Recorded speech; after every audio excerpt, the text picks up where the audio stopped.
So a high-stakes decision was just put on pause in Fort Worth. It's one that could impact millions in federal funding and the future of small businesses in the city.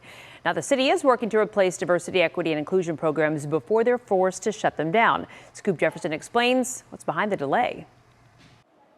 Fort Worth City leaders are now scrambling to find a program to replace his diversity, equity, and inclusion program to avoid losing millions in federal funding, something they learned about earlier this year in May. At least 2 council members did not want to delay voting, killing DEI.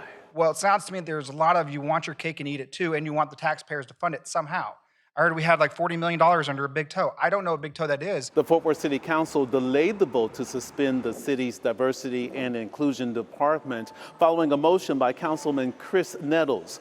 The proposed resolution would dissolve the business equity ordinance and end economic incentives for minority and women-owned businesses. Supporters argue the changes are necessary to protect more than $277 million in federal funding. That means suspending city programs that address racial, ethnic, and gender disparities as outlined in the city code. Council heard from community and business leaders, including the Black and Hispanic Chamber of Commerce, Mayor Maddie Parker, and most of the council agreed with Nettles to delay the vote to kill DEI until they have another program in place.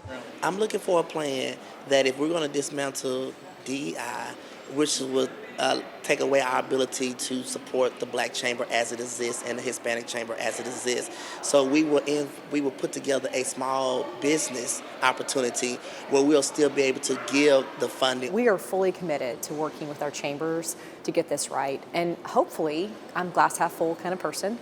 We get to a program that's actually more robust, that creates more protections for small businesses. Mayor Parker also told me that between now and August 5th, the city manager and his staff will have their work cut out for them, not only coming up with a new budget for next year, but also a new small business program. In Fort Worth, I'm Scoop Jefferson.